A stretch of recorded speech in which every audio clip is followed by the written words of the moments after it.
the prison system, which is a relatively new invention, and in its modern form was really only put into place beginning in the late 18th century by very well-meaning groups of people, Quakers and others committed to nonviolence.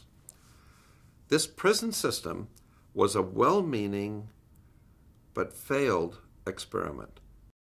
Prison is only going to lock you up, make you do your time, and going to release you, if not worse than you came in, the same way you came in.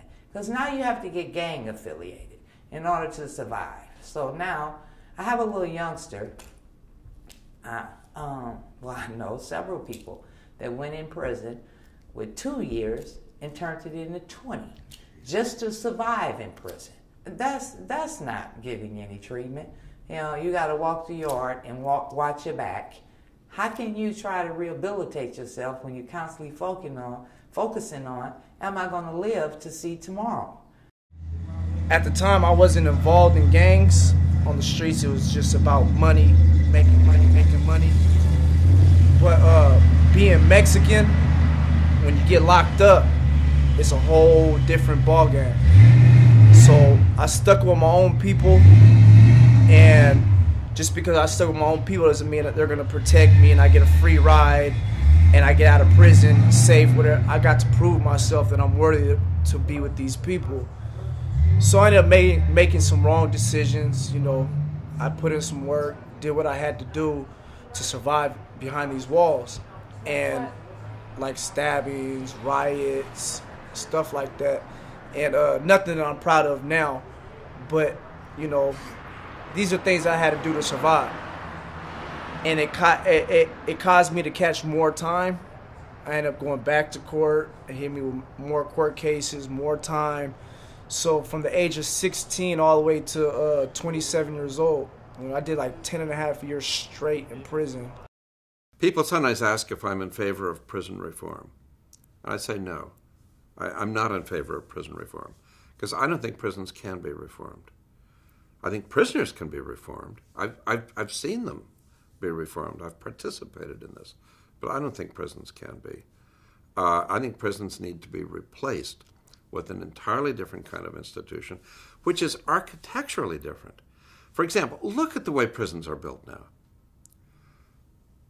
In a humane society, running a zoo would be sued at law if they kept animals in the same conditions in which we keep human beings in our prisons. The zoos themselves have stopped keeping animals in concrete cells with bars on the walls. They now keep animals in zoological parks where they live in environments where normal, healthy animals live.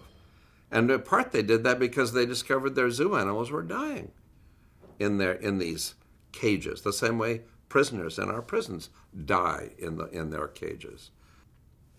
Our current penal system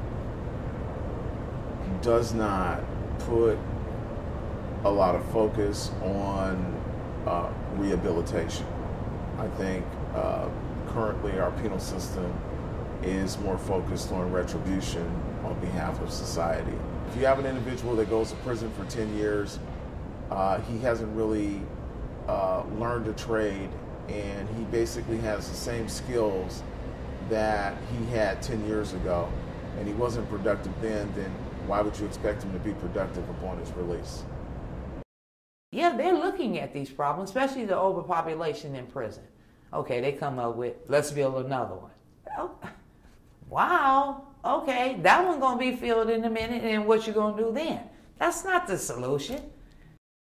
We would benefit every man, woman, and child in our society and every other society if we took the people in our prisons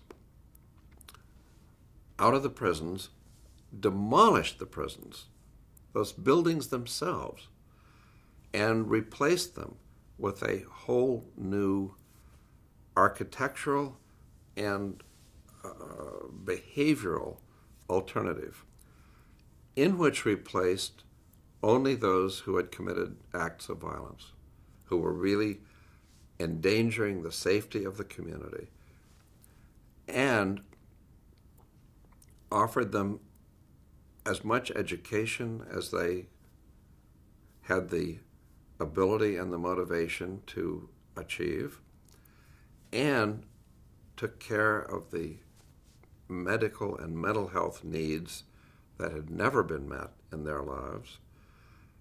And I can guarantee you that our society would be much safer.